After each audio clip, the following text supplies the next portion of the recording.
Distinguished guests, please rise for the entrance of the 45th and 47th President of the United States of America, President Donald J. Trump. And His Royal Highness, Prince Mohammed ibn Salman ibn Abdulaziz Al Saud, Crown Prince and Prime Minister of the Kingdom of Saudi Arabia.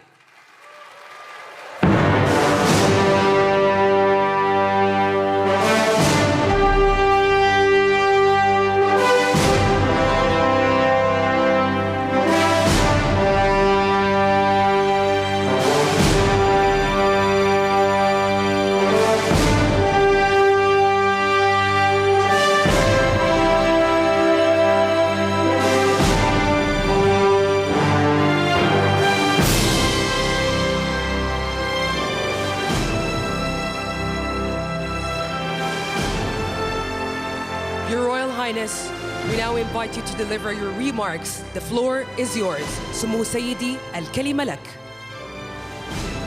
فخامة الرئيس دونالد ترامب، الحضور الكرام، يسعدنا نلتقي بكم اليوم في واشنطن بعد 6 أشهر من انعقاد منتدى الاستثمار السعودي الأمريكي في الرياض، الذي انعقد خلال زيارتكم فخامة الرئيس، حيث وضعنا الأسس لشراكة تقوم على النمو والتنويع الاقتصادي والابتكار، كما وقعنا وثيقة الشراكة الاقتصادية الاستراتيجية بين بلدينا في خطوة تاريخية لترسيخ التعاون الاقتصادي. واليوم يسرنا توقيع اتفاقيات ومشروعات استثمارية جديدة تتضمن قطاعات الدفاع والطاقة والذكاء الاصطناعي والمعادن النادرة والقطاع المالي. We laid the foundations for partnership based on growth, economic diversification, and innovation, and we signed a strategic economic partnership document between our two countries. In a historic step to cement our economic cooperation, today we are delighted to sign investment agreements and projects that include sectors such as defense, energy, AI, rare minerals, and finance. This will contribute to generating huge job opportunities in our two countries and to economic growth. We contribute to strengthening our historical relations and developing investment tracks between our two countries in line with our ambitions. I invite you. And it's great to be here today at the U.S.-Saudi Investment Forum. Great group of people. The biggest, you got the biggest in the room. But some of the most talented, maybe most importantly, the word talent, successful and innovative business leaders anywhere on the planet. Whether you have come from near or far, we're delighted to have you invest right here in the hottest country anywhere in the world. Every leader is saying the United States we're the hottest country in the world. We're going to keep it that way too. But this has been, according to those that seem to say it, and I will say it, I would never say a thing like that because I want to be very modest. I always want to be modest as I can. They say this has been the best 9 months that any president has ever had. I'd say that's pretty good, right? But we've had a great 9 months. Now we have to do it more than a few more times. We just have to keep it going. We'll keep it going. I want to thank my friend, a great gentleman, Crown Prince Mohammed of Saudi Arabia, for his bold leadership and deep commitment to the ties between our two countries. Thank you. Thank you. Great gentleman. Yesterday, we had a phenomenal visit at the White House celebrating the 80-year bond between the United States and Saudi Arabia. We ended with an unbelievable show last night in a room that was far too small, but the next time you're here, you'll have a much bigger room. It's gonna be much bigger.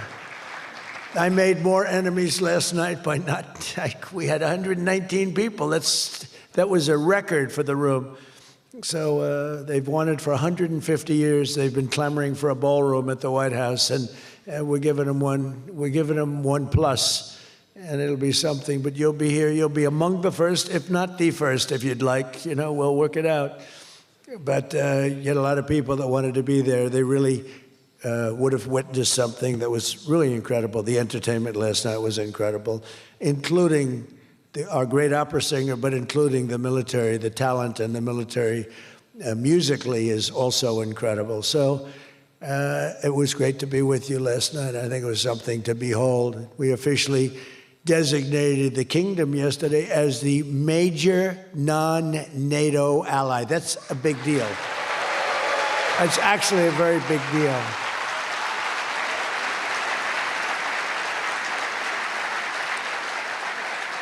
It's a great honor. That happens seldom, very seldom, if at all. So I just want to congratulate you on that. That's a sign of trust.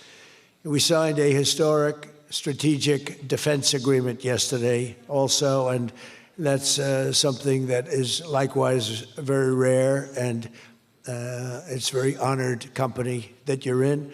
And we're going to be selling Saudi Arabia some of the greatest military equipment ever built. We build the best military equipment in the world by far. That's why we do the most business, including nearly 300 American-made tanks, is what you're buying, among many other things, the airplanes, and we're working on getting that approved very quickly. It's already approved, but don't worry.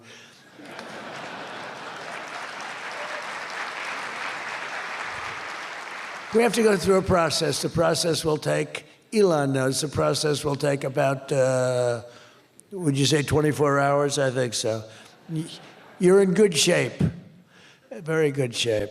The partnership between our two nations is among the most consequential in the entire world, and together the Crown Prince and I are making an alliance stronger and more powerful than it's ever been before. We've had good relationships and frankly not good. You didn't have a good relationship with Barack Hussein Obama. You didn't have a good relationship with Sleepy Joe Biden. But you had a great relationship with me, and now it's as good as it was, and probably even better if you think about it, because we took the dark cloud away from your country. It was called Iran and its nuclear capability, and we obliterated that very quickly and strongly and powerfully. But that was a real cloud over the whole Middle East, and now they want to make a deal. They want to make a deal. They want to see if they can work out a deal with us, and we'll be doing that probably. But that was a terrible cloud that you had to live with for a long time. 22 years they were thinking about doing that, the B-2s. That was even before the B-2s. Those B-2s, what machines they were, they flew in, they were undetectable, and they dropped their payload, and every single bomb hit its exact mark, which was a shaft going deep into the mountain. And every single one of them hit, and it was total obliteration. And then I was criticized by some of the fake news for saying the word obliteration was too strong, perhaps. They had no idea. Nobody saw it. 3 days later, when the Atomic Energy Commission went, they said it was total obliteration, beyond obliteration, they said. But they want to make a deal. We'll see what happens. This week, our countries also signed groundbreaking agreements on civil nuclear energy, critical minerals, and artificial intelligence. And I want to congratulate a lot of the great American leaders, business leaders that are in the room. And you'll do a great job for Saudi Arabia and for a lot of other people in the room that are buying your product, taking your product, and using your product. All of that is in addition to the $600 billion investment in the United States that Saudi Arabia announced during my unforgettable visit there last spring. Well, I said, could you try and get that up to $1 trillion? And yesterday, the Crown Prince announced that the number that they'll be investing in the United States is $1 trillion. So that's really an honor.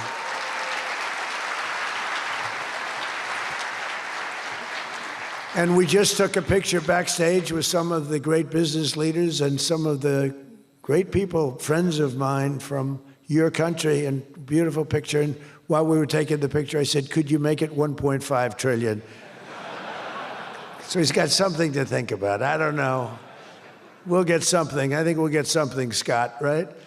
But many of you in the room are playing a key role in making these projects happen, and we're told that $270 billion in agreements and sales are being signed between dozens of companies, and that's just happening today, $270 billion. That's big stuff. So on behalf of the thousands of American workers who I care about most, I want to thank you for bringing all those jobs and all those great opportunities to America and bringing great wealth to America. We've become a very wealthy country. We have a couple of little things. We're waiting for a decision. We hope that's going to be good, but if it's not, we always find ways, we find ways, but we've done things that nobody thought were possible. And We're taking in trillions and trillions of dollars. Tariffs have been, frankly, the best thing that's ever happened to our country. They've always been used against us, and we never had people that were smart enough to use them in the opposite direction. But now you do, and we have taken in trillions of dollars, and it's been absolutely amazing. We're going to be doing a dividend to the people, low and middle income, moderate income people, of at least $2,000. In addition to that, we'll be paying down debt very substantially. It's the kind of money we're taking in. And really, countries that took advantage of us are no longer taking advantage of us. Friends, some of our friends treated us far worse than our enemies on trade anyway, and we've got that all straightened out. And everybody's happy. They respect us again. You know, it's like one of those things. I think they like us better, and they actually respect us, and it works out much better for us, too. But I especially want to thank our numerous Saudi friends here today, including the ambassador to the United States, a friend of mine, Princess Rima. Thank you very much. Great job. Great representative you have. You sent a good representative. And many distinguished ministers and members of the cabinet, governor of the Public Investment Fund. Where's Yasser? Yasser's here someplace. Sometimes I see him dressed both ways. I don't know. It's cooler that way. I'd dress that way if I could.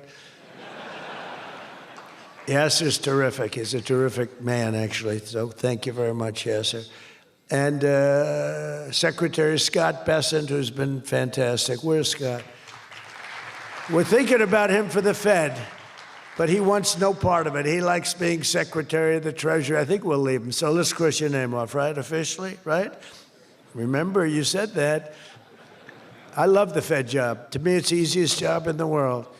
You play golf for 28, 29 days, then you go and make a little speech, tell everybody, in the case of the current guy, the wrong information because he has no clue.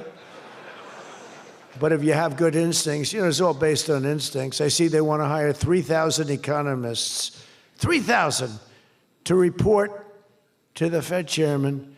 What are they going to do? Take all this information? 3,000 economists. That's why they're spending $4 billion on renovating a building that should have cost $25 million to do.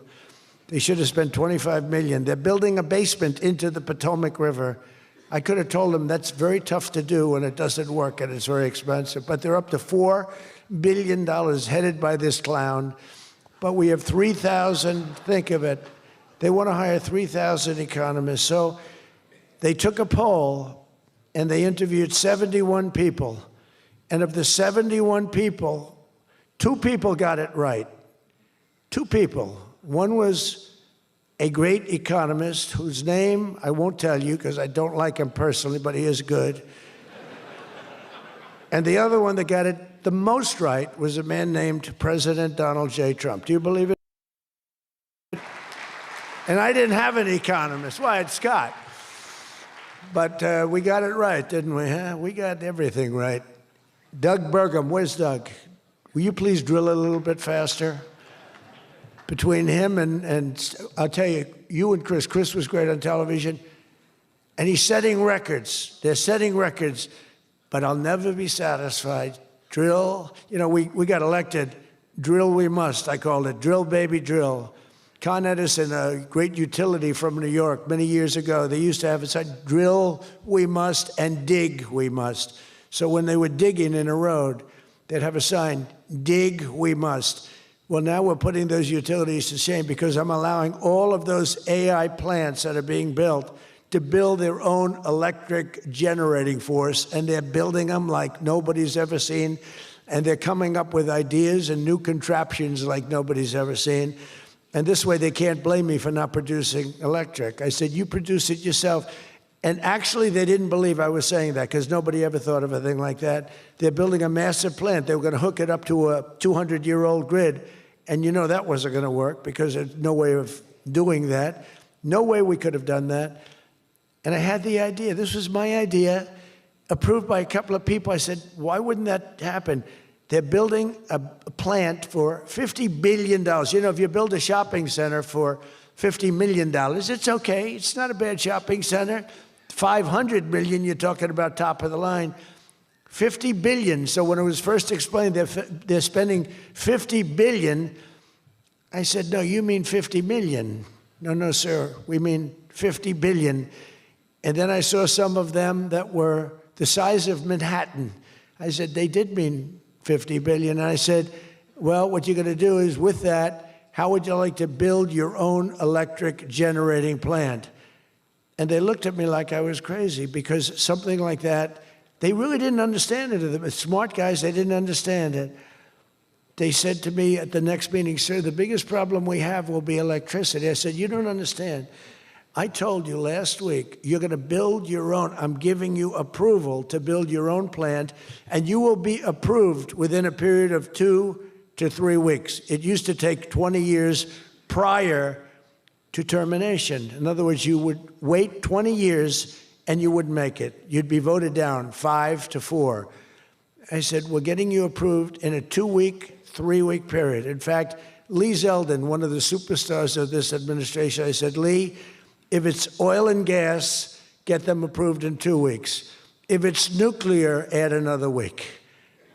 Because some are going nuclear, and they're doing, be careful. They better be careful, but they are going to be careful. They're the greatest people in the world. So now they come back and they actually believed it, and now they're being approved rapidly, and we have things being built, the likes of which nobody's ever seen. We're leading China by a lot in AI, and we're also bringing auto plants in from Canada and from Mexico. They took them, and they're all coming back.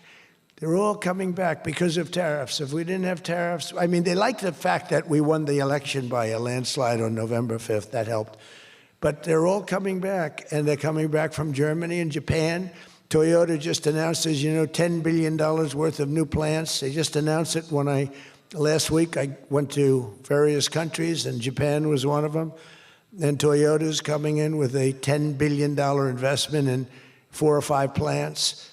Now, we're going to be more advanced than we were. So we led the car industry like 100% 50 years ago. We led the chip industry 30, 40 years ago. We had 100%. Then people came in and started taking it. I don't blame them, Taiwan, et cetera. They took 100% because we had no president that protected our industry. If we would have said, it's wonderful that you're going to Taiwan, we think it's great, but when you sell your product back into this country, there will be a 250% tariff. Nobody would have left. Nobody would have left.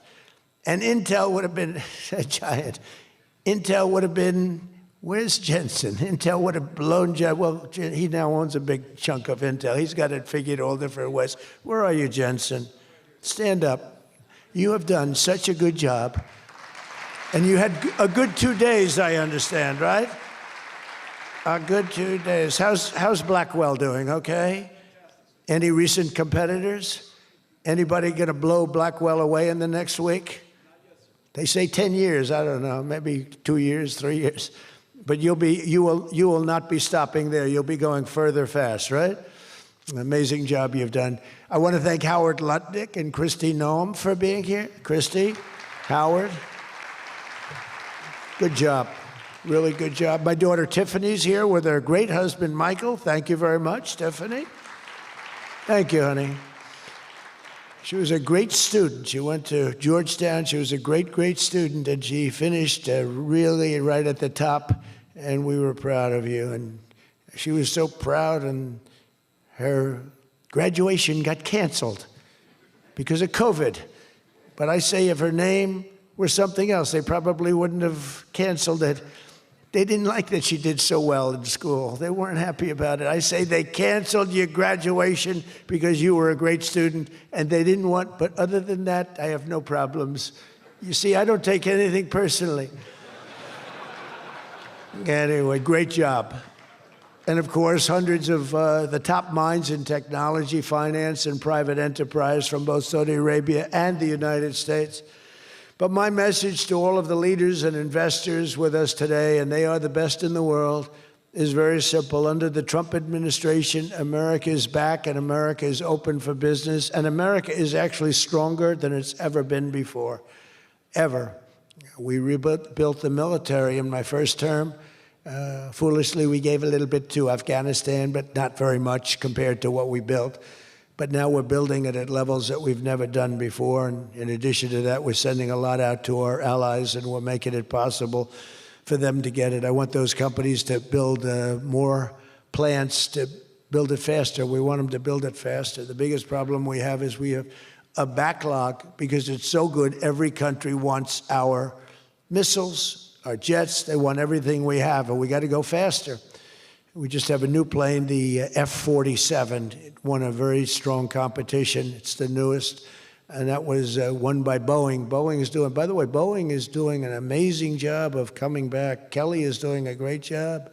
They're really moving, and it's really great to see. But they won the competition for the jet fighter, and they say it reaches levels that has never been reached, both in terms of stealth and speed and everything else that they go by. So they're just completing their factory, and they've already started work on the F-47. How did that number get chosen? I don't know, but I didn't pick it. I did not pick it. It was said, "Sir, we'd like to present you with the F-47. I said, "That's an unusual number. How did you pick that number?" After 4 years of economic nightmares under the previous regime, sleepy Joe Biden, he was a sleepy guy, wasn't he? Think he would have been here today? I don't think so. Americans have rejected the failed, and they were really failed, far left models that you were looking at of high taxes and massive spending, soaring costs, crushing regulations, and trillions of dollars in green new scams. Everything was a new scam, green, green, green. Look, I'm all for the environmental everything. I'm all for climate change. You know, they have new word, climate change. It used to be global warming. It's global warming. Well, that didn't work because it started coming down. They did the global cooling thing. Then they just said, we can't keep up with this. It's too much. So we'll go, perfect words, climate change. They're covered. If it rains, if it snows, if it's warm, it's climate change is destroying the world. Remember? The world was supposed to have been gone 2 years ago. They gave us 12 years, Howard, to live, right? 12 years. But that was 14 years ago. The world was going to burn up, but it got actually much cooler. These people, it's a little conspiracy out there. We have to investigate them immediately. They probably are being investigated.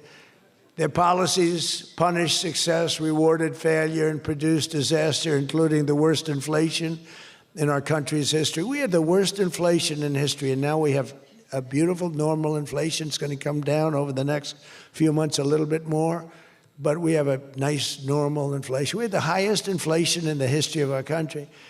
9 months ago, our country was dead. But now America is the hottest country anywhere in the world. We're the hottest country. I don't care what country you're with.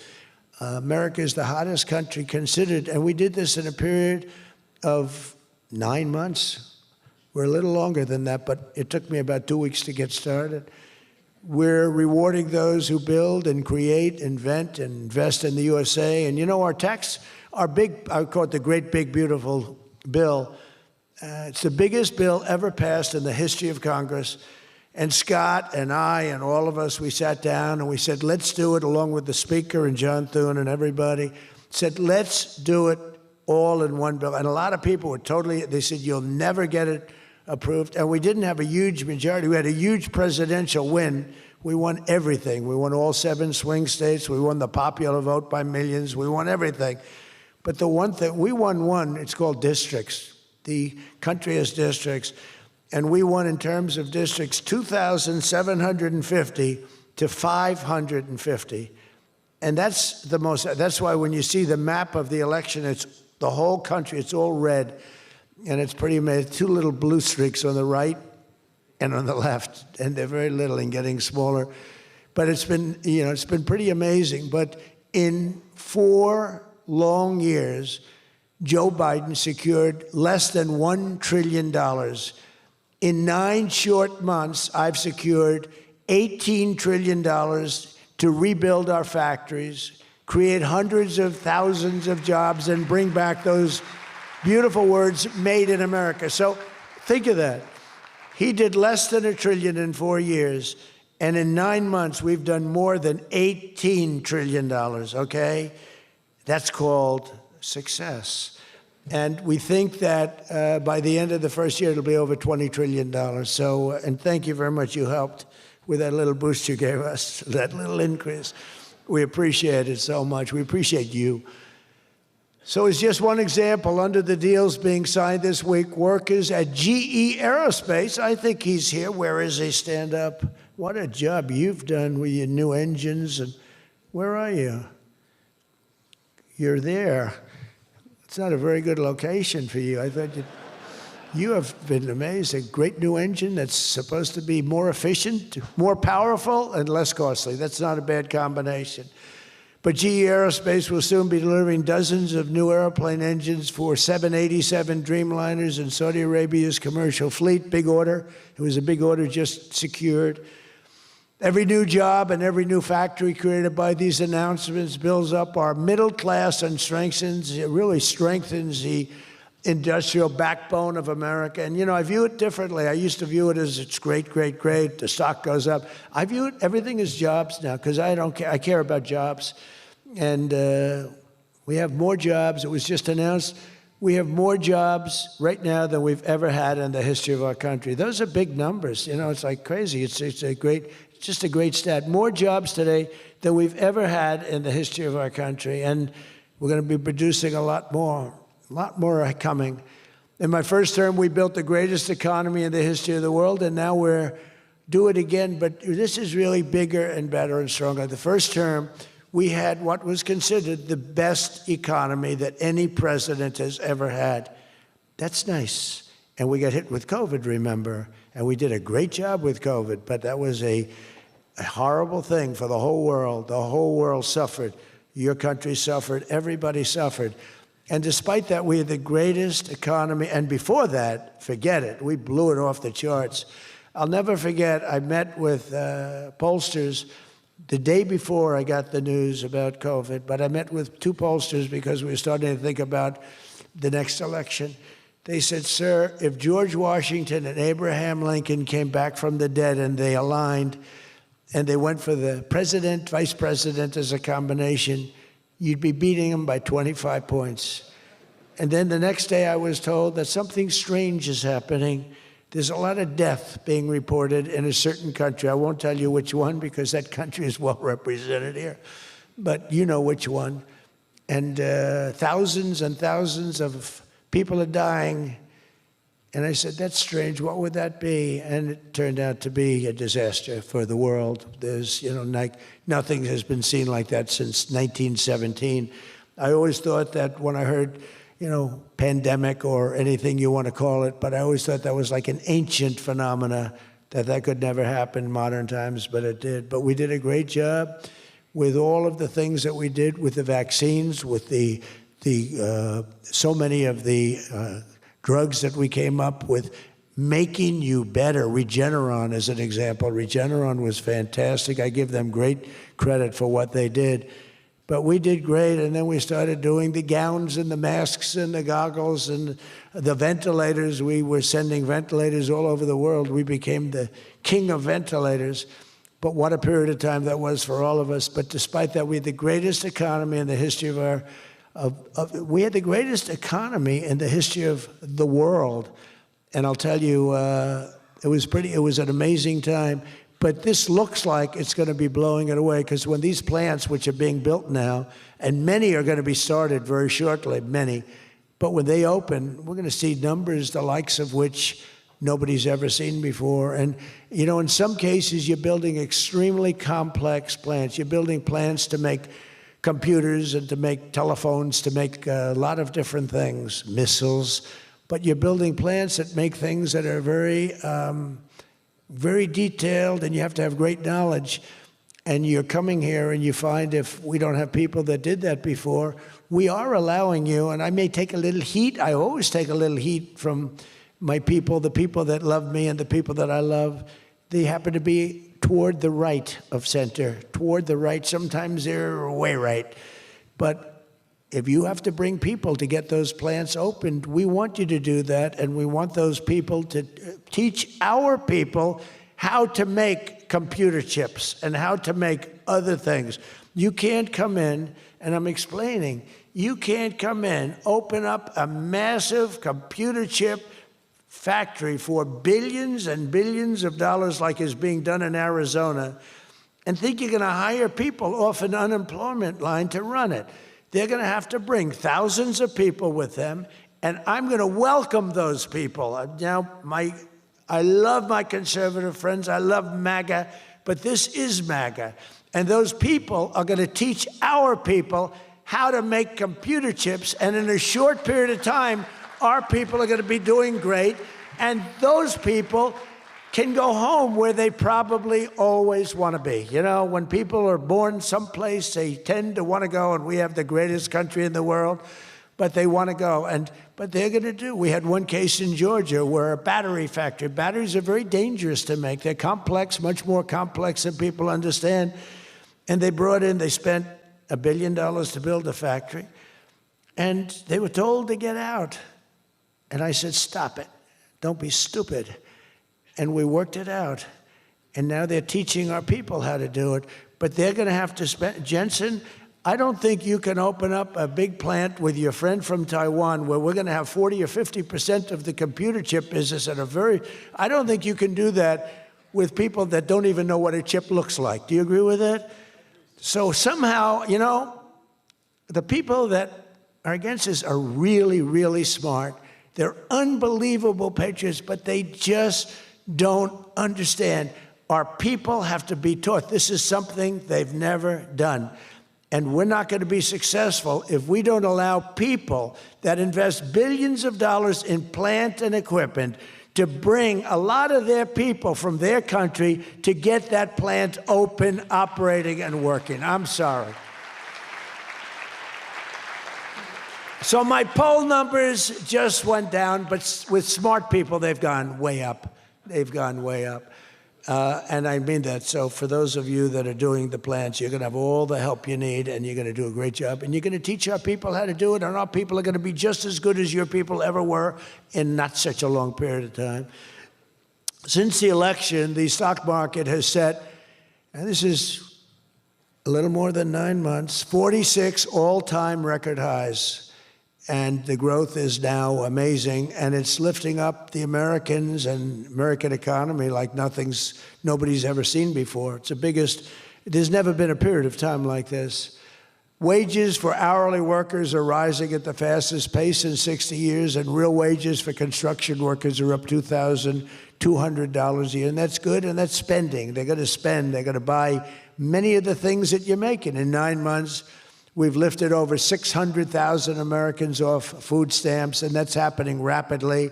You know, when we had the problem 2 weeks ago on the SNAP, and they talked about all of this, the numbers. So when I left, which was a rigged election, by the way, but that's okay. You know, they used to go crazy. I'd say rigged, nobody complains anymore because now they realize it was, and it's been proven, and it continues to be proven. But when I left, that number was $7 billion. Now it's $47 billion. That's Biden. So if you think about it, if Kamala, who's the same basic thing, grossly incompetent, he was incompetent, they're all incompetent because their policies are incompetent. Open borders, men playing in women's sports, transgender for everybody. I mean, they got the worst policy. I don't talk about it too much because if I talk about it, they might change. So, no, I don't talk about it. I tell people, don't talk about it. Wait till 2 weeks before the election and hit the hell out of them. Right? We talked about that, right, Elon? He said, we wait 2 weeks before. It's almost like you're in a war. Don't shoot yet. Don't shoot. Hold your fire. The enemy's rushing. Hold your fire.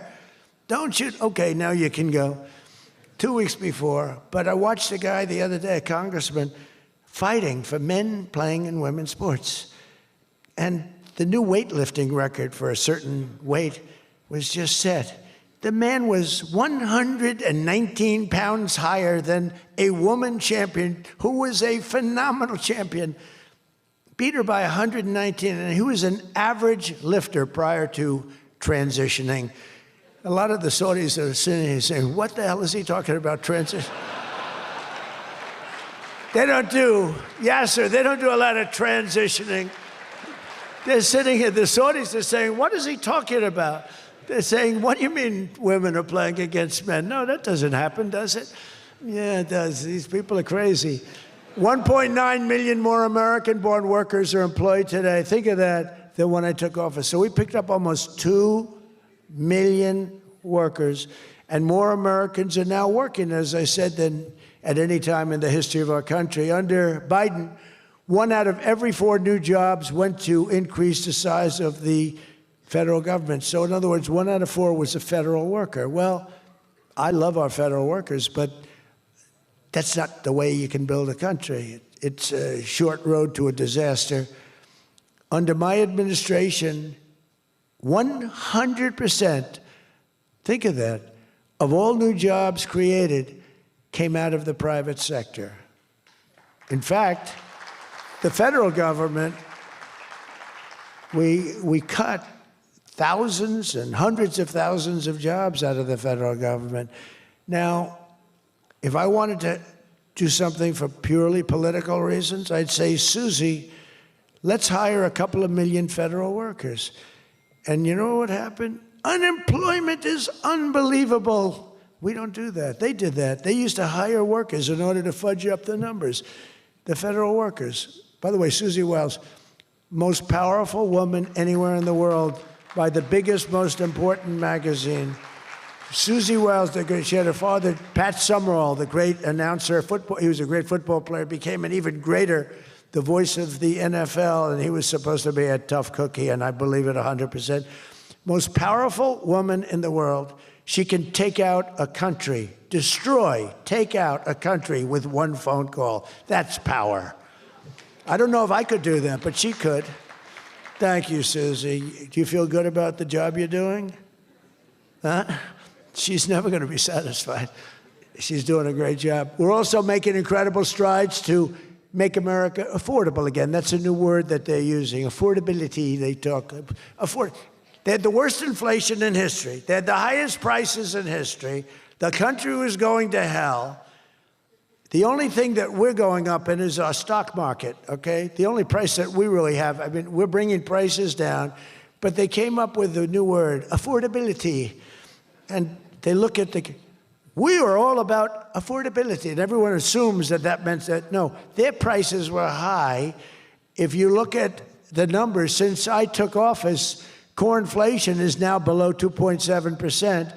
It was at numbers that nobody had ever seen before with them. Walmart just announced that the cost of their standard Thanksgiving meal is reduced by 25% this year from last year. So they make, look, the Democrats, I don't know, some of you are probably liberal Democrats. I don't know about in your country. I don't know if you know that word, liberal. The word liberal doesn't exist. But they have a new word now. You can't use liberal, you have to use the word progressive. And I don't like using it. It's a beautiful word, progressive. Progressive, that's not them. They're regressive. No, they're regressive. Think of it. So if I don't get in, we have $20 trillion. Let's say she gets in. Instead of $20 trillion, you'd lose $10 trillion, and your welfare and other benefits would go up by 30%. Look at SNAP, look at what happened there. From 7 million to 47.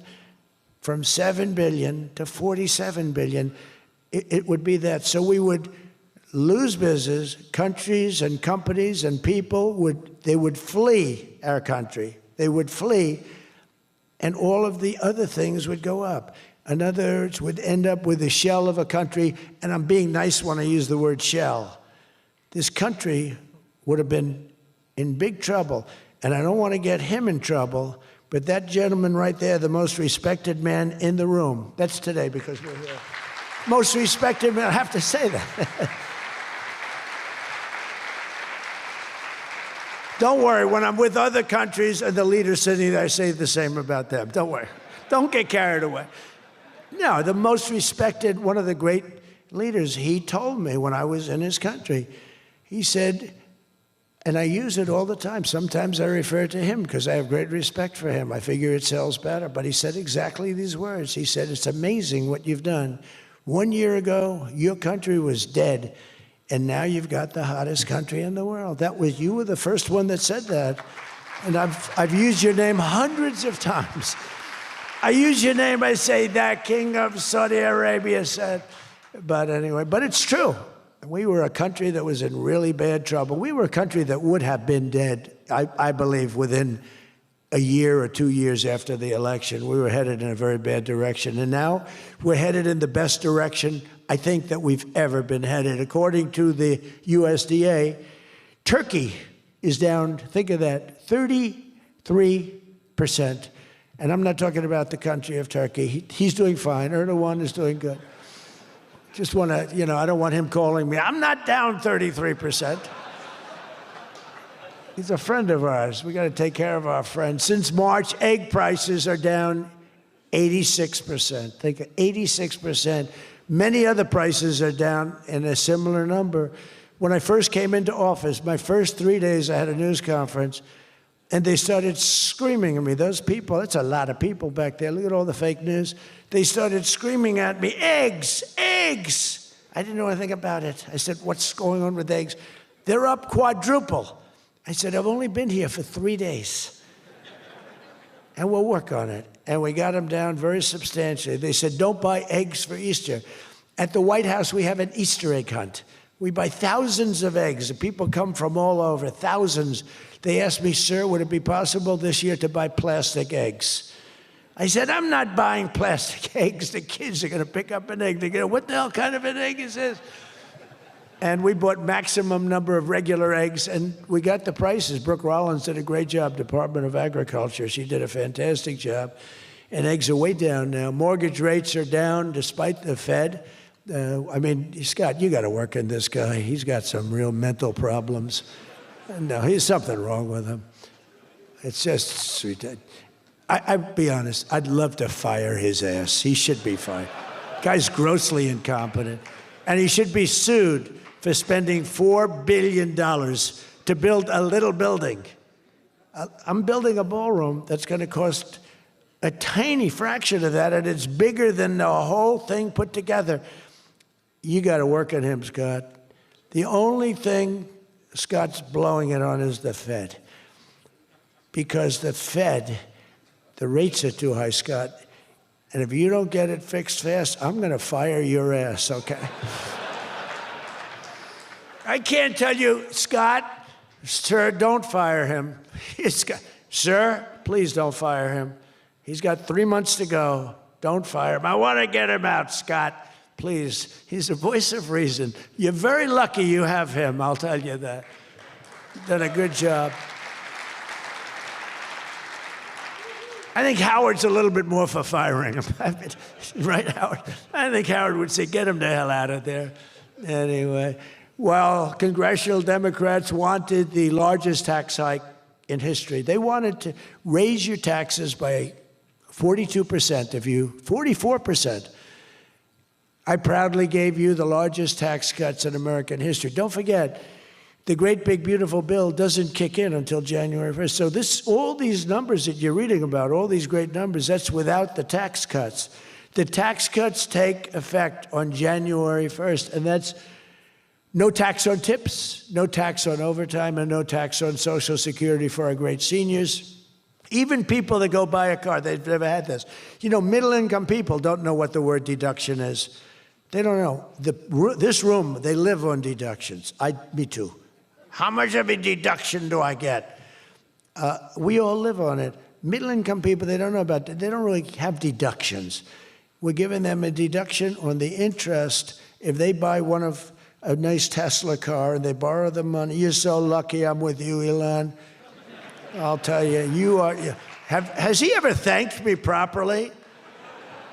Although I do let him buy other than electric cars, but these are minor details. We had a mandate, which even Elon thought was ridiculous, that everybody has to have an electric car by 2030. And once, fortunately, he said, that's a ridiculous thing. So I keep quoting, but I'm giving them a deduction. Now, Elon would like to have it differently. a deduction only if you buy a Tesla, right? But we'll let it be for everybody. But think of it. You get a deduction on the loan, on your interest payment. I think that's going to be an unbelievable boon to car sales. I think it's one of the biggest things, and we'll see, but I think it's going to be. And the biggest thing I've done for business and jobs is deductibility, where all of that money that you're spending, 100%, think of it, expensing for all new equipment purchase, factory construction, including structure. Every single thing you're allowed to deduct, expensing 1 year. And that's what made our first tax bill, in my opinion, more than anything else, bringing your money back in. We have that, we have everything. Trillions of dollars, hundreds of billions, but trillions of dollars. Apple alone, Tim Cook brought in hundreds of billions of dollars. You couldn't do it under the old tax code. You'd have to pay so much tax, and just the bureaucracy of it. We made it very simple. We charged a fair rate, and we took in billions. Well, we have that. But the expensing, to me, was the thing that made it so successful. And the other thing is all of those tax cuts that we got, that was the largest tax cut in history. On top of adding to those cuts, we extended the original tax cuts. If we didn't extend, you would have had about a 58% tax increase from that point, and we were able to get that extended. So I want to thank the Speaker of the House, and I want to thank John Thune.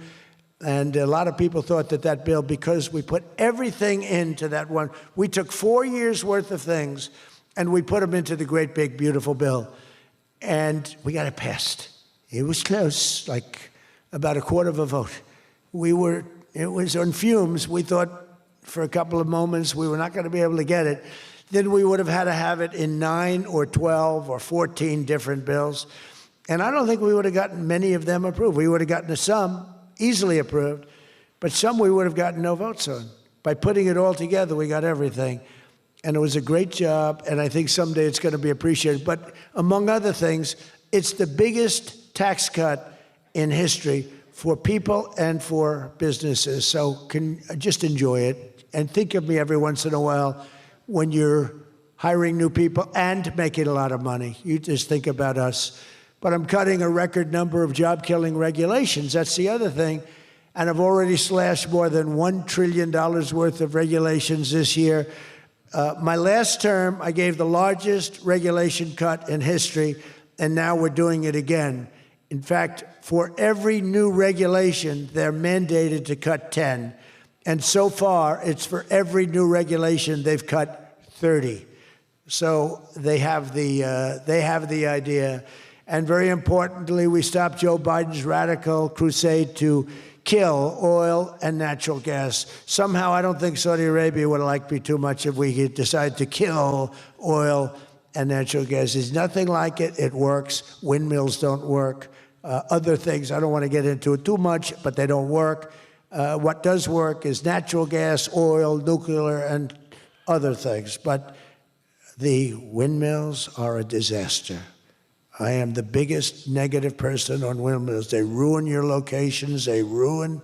When I look at some of these countrysides that are littered with windmills, and every time it goes around, you lose money. The country loses money. It's a disaster. And I just hope that some of these countries that are losing their ass, we have countries that are going bankrupt because they're putting windmills all over the place. You're supposed to make money with energy, not lose money with energy. And we talk about oil, and we talk even clean, beautiful coal. I said, you're not allowed to mention the word coal unless you precede it by saying clean, beautiful. So I have my people in the office, they're talking about coal, right? And they're going, sir, a clean, beautiful coal is doing very well, sir. And then 2 minutes later, clean, beautiful coal. Then he mentions the third time, sir, coal. No, it's clean and beautiful. Because it needs a public relations help. Coal needs a little help, public relations-wise. So we refer to it as clean, beautiful coal, and it does have its place, that I can tell you. But we're streamlining permitting for all new energy projects, all new mining projects, and what used to take 28 days is now down to very little.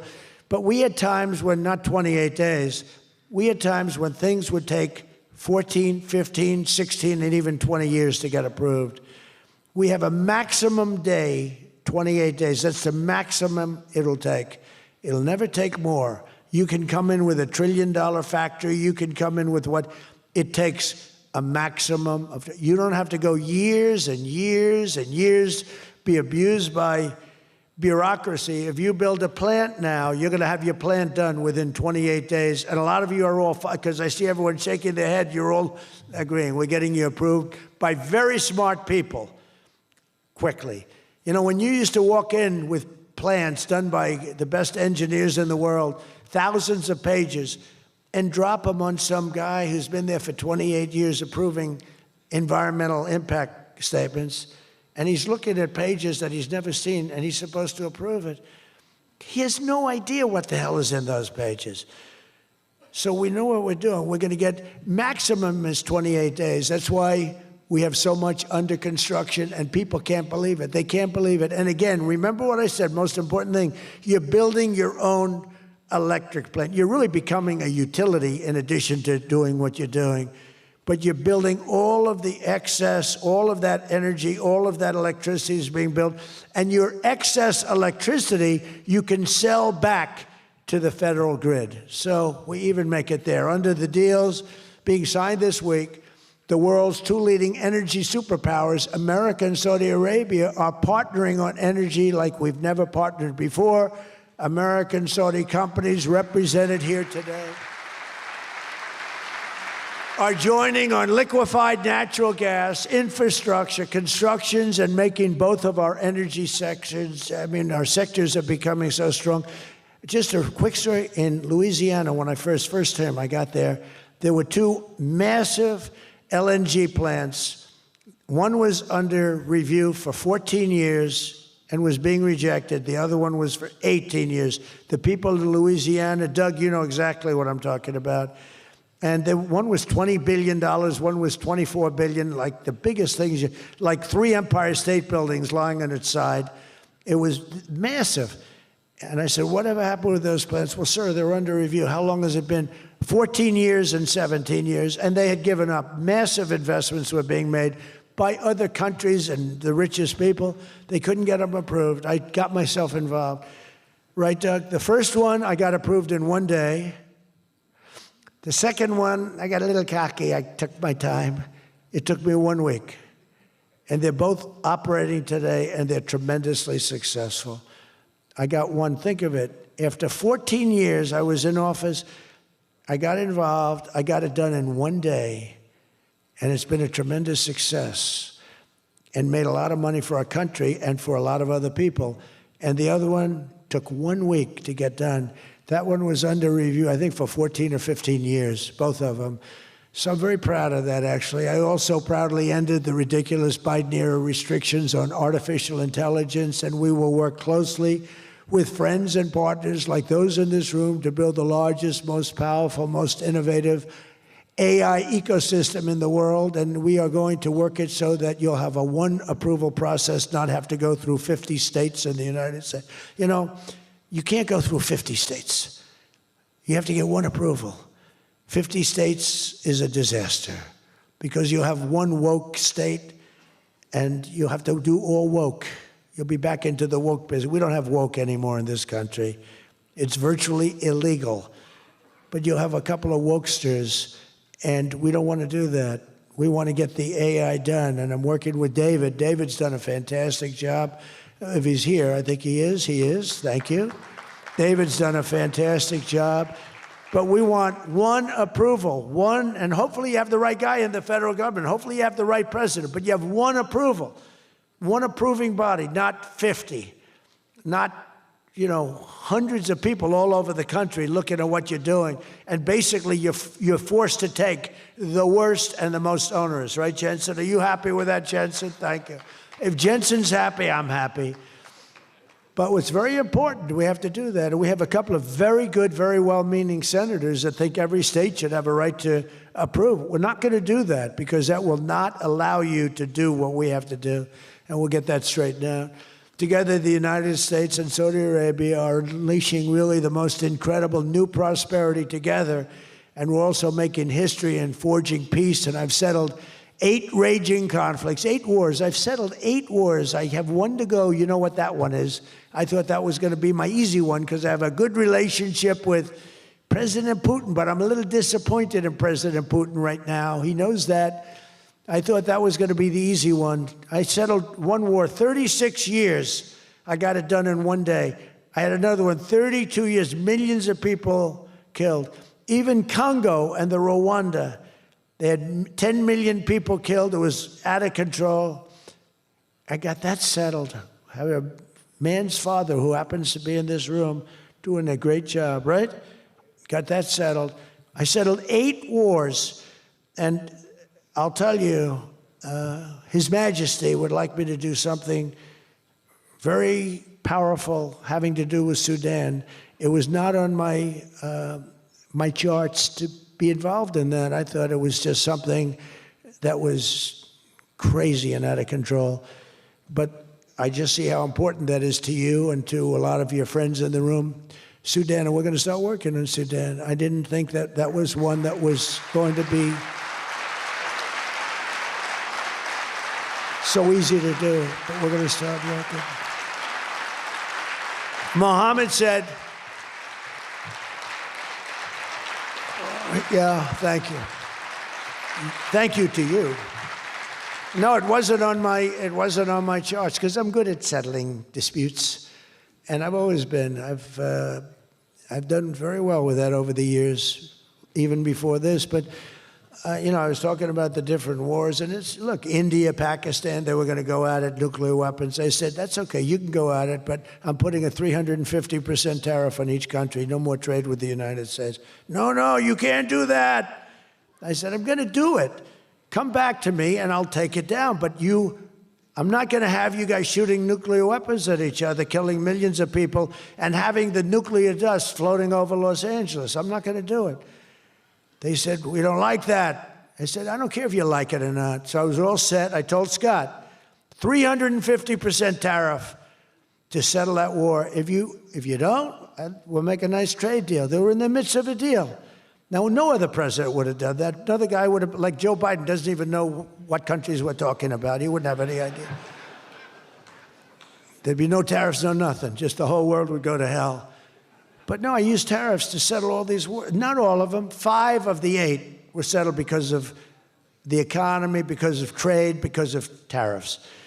So I did this. But, and then I'll tell you what, the Prime Minister of Pakistan called me. Thank you very much. He actually said I saved millions, and he said it in front of Susie. He said, President Trump saved millions and millions of lives. He doesn't even know that, but he saved millions of lives, and he talks about it. And I got a call from Prime Minister Modi saying, we're done. I said, you're done with what? We're not going to go to war. I said, thank you very much. Let's make a deal. But I saved a lot of people, millions of people, on many other wars. Azerbaijan, you know what was happening there? I settled that. That was going on for many, many years. Actually, Putin called me. He said, I can't believe you got that one settled. We've been trying to settle that one for a long time. I said, don't worry about that. Just let me settle your frickin' war, okay? You don't have to help me. I don't need any help. I need help with your war. And it'll get done. But working with the Crown Prince was amazing because he mentioned Sudan yesterday. And he said, sir, you're talking about a lot of wars, but there's a place on earth called Sudan. And it's horrible what's happening. And I viewed it as being just sort of a freelance, no government, no this, no that. And he explained the whole culture and the whole history. And it was very interesting to hear. Really amazing, actually, to hear. And, you know, we've already started working on that, okay? He said that would be the greatest thing you can do. That would be greater than what you've already done. That was your expression. Is that a correct expression? Pretty good. So we're working on that. We started about 30 minutes after you explained to us the great importance of that. I view it differently now than I did just a day ago. But we also, as you know, we had a historic ceasefire. We ended the war in Gaza. And 2 days ago, incredibly, the United Nations Security Council backed the Trump peace plan, and we have a great peace plan. We have peace in the Middle East. This is a strong peace, too. They say, oh, it's tentative. It's not. This is a very strong peace. We have 59 countries signed on. And when there's problems, I'm getting calls from countries. They want to go in and lead the fight to solve the problem if we have any problems. But right now, it's looking very good and endorsed. They endorsed the United Nations, what's called the Board of Peace, chaired by a person called Donald J. Trump. I accepted the chairmanship. They asked me to be chairman. That's what I needed. It's just a little more work. But it's a great honor. That'll be the greatest board ever assembled. When do you see this board? This board will blow every board away. And I believe we're going to be lucky enough to have the Crown Prince be a very distinguished member of the board. But we're going to have the heads of the Board of Peace, and I think it will go long beyond Gaza and the Middle East. I can see that going long beyond. There'll never be anything like this in terms of, I know you all have wonderful boards, but this is going to blow it away. It's going to blow them all away, and it's going to do some really good. So in the coming months, the Crown Prince and I are going to ensure that the ceasefire and everything else that's going on that's so positive in the Middle East, hard to believe. I mean, I've grown up, peace in the Middle East. I used to have peace, peace, peace in the Middle East, but never happened. We have peace in the Middle East. It's an amazing thing. Nobody thought, 3,000 years they talked. Nobody thought it would happen. In just 9 months, our administration has achieved more than most other administrations achieve in 8 years. And we're leading again in just every country. We want to win. We want to win for you. We want to win for ourselves. We want to help our allies. We want to change our enemies. We want to change our enemies. I'm being nice when I say it that way, but we want to change them. And if they don't change, we're going to be nasty. But hopefully we're not going to have to be nasty. But we want the world to prosper. We want the world to be safe. Our alliances are flourishing like they haven't before. And, you know, they're respecting America again. They didn't respect us. We were like a bunch of stupid people. We had a president that couldn't get up and talk, couldn't walk up a flight of stairs. We had people that didn't know what the hell they were doing. We were an embarrassment all over the world. But now we have people that are respected at levels that we've never seen before. So I just want to tell you that this is a group that I respect. I read every single name of every single person sitting in each and every seat. And I either know you or I know of you. This is an amazing group of people. And it really is headed by that gentleman sitting right smack center with 2 seats in between him. He wants plenty of room. And he's going to be the king of Saudi Arabia right now. He's the most distinguished gentleman. He's my friend. And thank you very much for what you've done for us, and we will always be with you. Thank you, Mohammed. I appreciate it. Thank you, everybody. Thank you very much. Thank you.